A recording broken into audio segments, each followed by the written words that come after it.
Hi all. So skin கேர்ல ரொம்ப முக்கியமான ஒரு step to maintain your skin அப்படின்னா எக்ஸ்ஃபாலியேஷன்.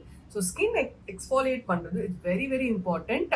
ஸோ இப்போ நம்ம பார்க்கக்கூடிய இன்க்ரீடியன்ஸ் வச்சு நீங்கள் ஈஸியாக வீட்டிலே உங்களோட ஸ்கினை எக்ஸ்ஃபாலியேட் பண்ணலாம். So let's see. Red banana, அதுவும் ரைப்பான ஒரு பனானா எடுத்துக்கோங்க. And a little bit of curd. Smash it well. Apply பண்றதுக்கு முன்னாடி நல்ல உங்க ஃபேஸ் வந்து வாஷ் பண்ணிட்டு அதுக்கப்புறம் அப்ளை பண்ணுங்க. நான் இந்த டிப்ல முக்கியமா ஒரு விஷயம் ஷேர் பண்ணோம். என்னன்னா, நீங்க இதை வந்து ஸ்மாஷ் பண்ணி வச்சுட்டு ஒரு 10-15 மினிட்ஸ் கழிச்சு யூஸ் பண்றதுல அந்த அளவுக்கு பெனிஃபிட்ஸ் இருக்காது. ஜஸ்ட் நீங்க கையிலே ஒரு ஸ்மாஷ் பண்ணிட்டு அப்ளை பண்ணுங்க. So you good feel the instant result on your skin.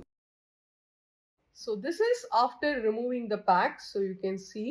So நல்ல ஒரு எக்ஸ்ஃபாலியேஷன் வேணும் உங்க ட்ரை ஸ்கின் அப்படின்னாலும் இதை நீங்க ட்ரை பண்ணலாம். And it makes the skin also super smooth. So try பண்ணி பாருங்க.